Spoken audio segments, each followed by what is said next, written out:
allies in politics and friends outside it, Zac Goldsmith's political career was saved when Boris Johnson gave him a peerage and made him a minister.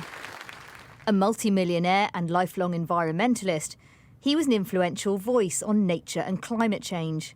Now he's quit, accusing Rishi Sunak of not caring about it.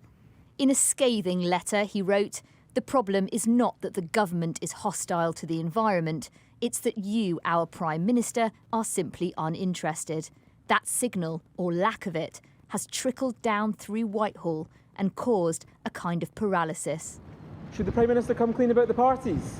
It comes just a day after he was criticised by MPs for calling their inquiry into Boris Johnson a kangaroo court and a witch hunt.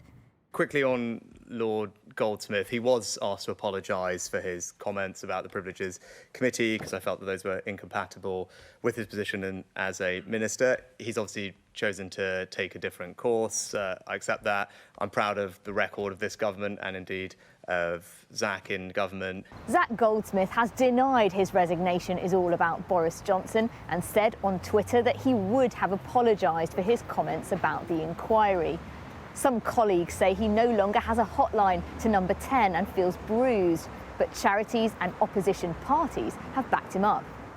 This is a devastating criticism of the failure and negligence of this government on the climate and nature crisis, the biggest issue our country faces. And the tragedy is that their failure on this issue also means higher energy bills, less energy security, fewer jobs for Britain. As a London MP for several years, he was a headache for the Conservatives, calling a by-election over the decision to build a third runway at Heathrow.